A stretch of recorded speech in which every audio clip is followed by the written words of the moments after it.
After discussing anterior abdominal wall, now we will discuss about the rectus sheath. And before discussing about the rectus sheath, first of all try to understand the inguinal ligament.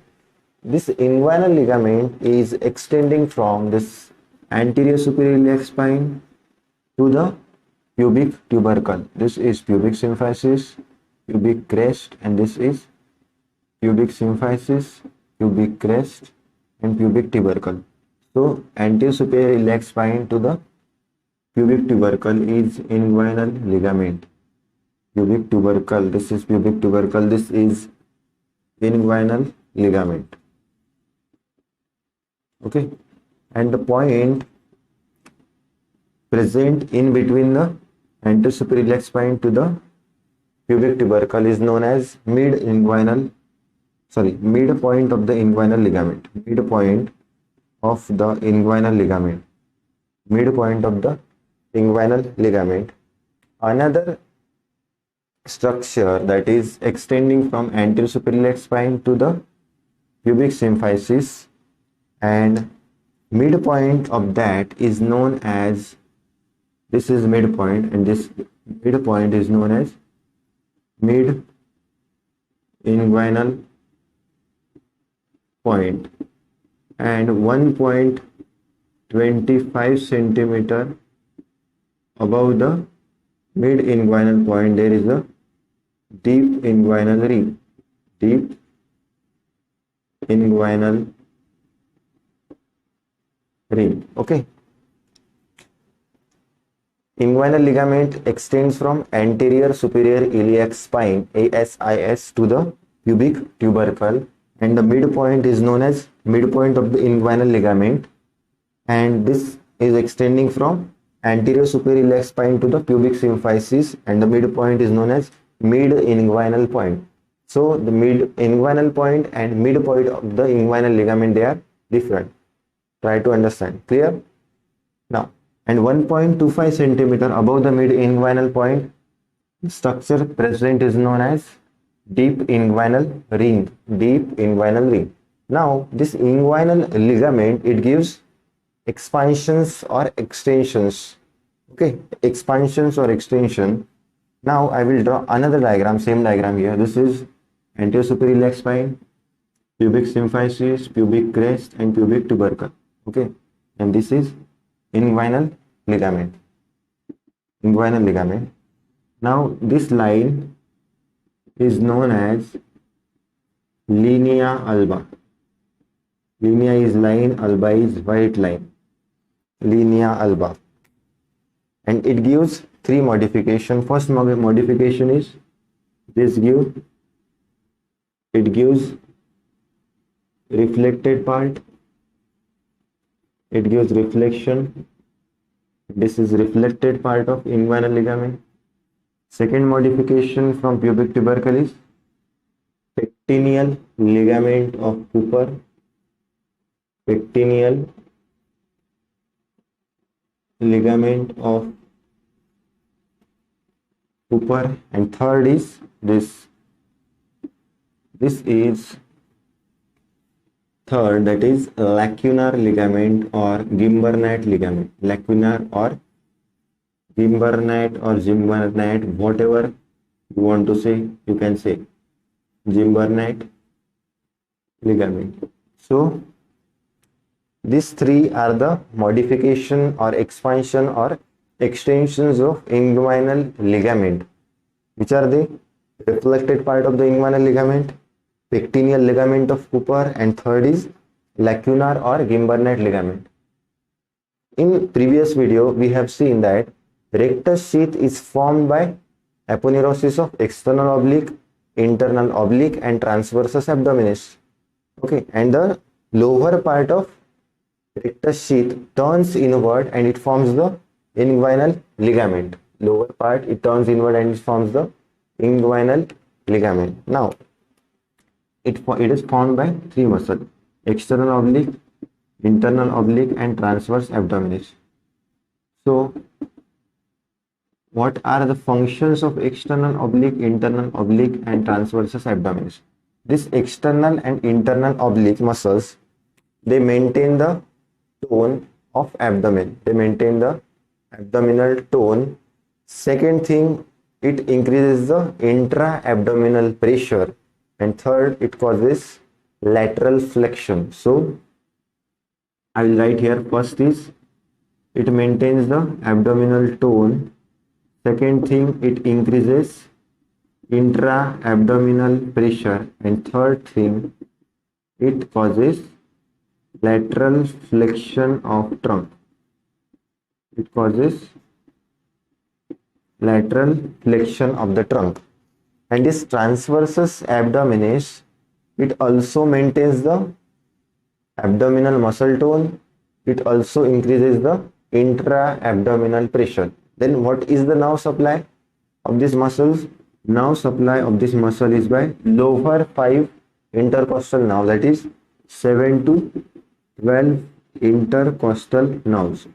This is about the nerve supply of these muscles, external oblique and internal oblique and transversus abdominis. They increase the intra-abdominal pressure, they maintain the abdominal muscle tone, and external and internal oblique, they causes lateral flexion of the trunk.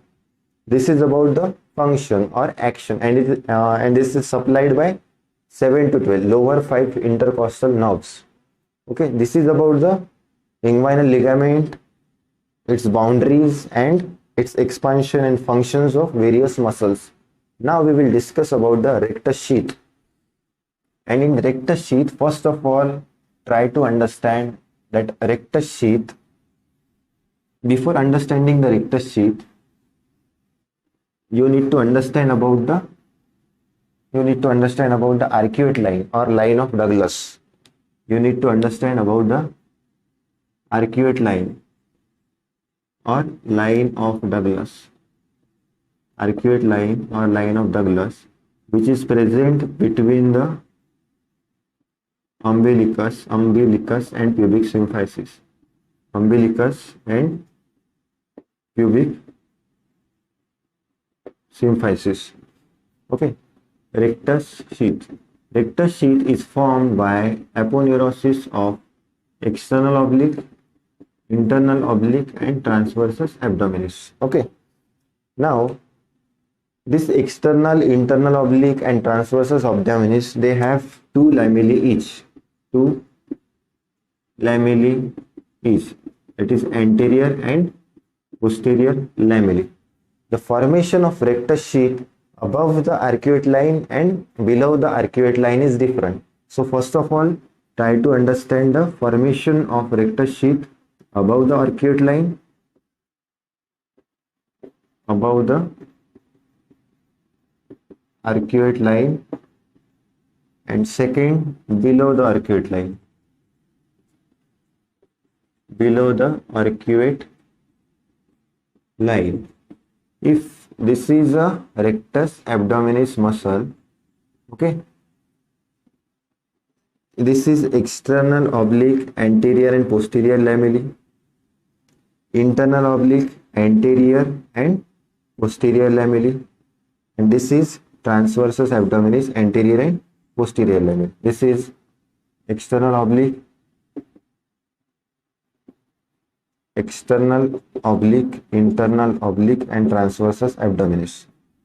This is external oblique, internal oblique, transversus abdominis, rectus abdominis, and below it there is a fascia transversalis. Okay, this is anterior and this is posterior. Now let us try to understand. Above the arcuate line or line of Douglas, the anterior wall of rectus sheath is formed by aponeurosis of external oblique, that is both anterior and posterior lamellae, and anterior lamellae of internal oblique, anterior wall.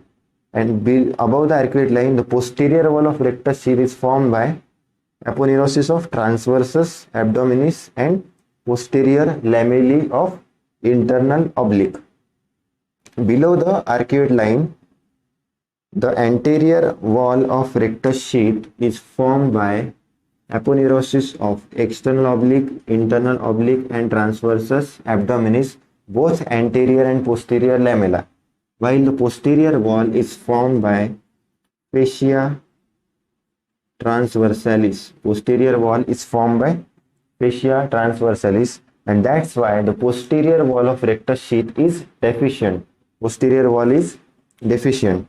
The anterior wall is formed by aponeurosis of all the three muscles, and posterior wall of rectus sheath is deficient. Okay, this is about the formation of rectus sheath, anterior and posterior.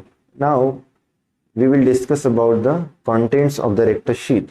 So rectus sheath consists of two muscles and two vessels.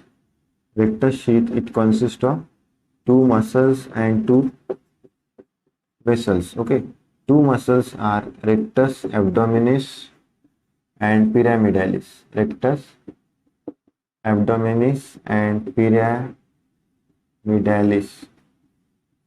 pyramidalis. Okay, this rectus abdominis muscle, it originates from pubic crest and pubic tubercle, and it originates from your pubic crest and pubic tubercle, and the function is it causes lateral flexion of trunk. It causes lateral flexion of the trunk. This pyramidalis, it originates from pubic symphysis and is inserted on linea alba. It is inserted on linea alba, and it tenses the linea alba. It tenses the linea alba. It tenses the linea alba. Okay, and two vessels are superior epigastric artery and vein, and inferior epigastric artery and vein. Superior epigastric artery and vein, inferior epigastric artery and vein. This is about the contents of the rectus sheath. Which are the contents of rectus sheath? Two muscles, that is rectus abdominis muscle and pyramidalis muscle. Then two vessels, superior epigastric artery and vein, inferior epigastric artery and vein. Now coming to the applied part. In applied part we have divarication of recti. Divarication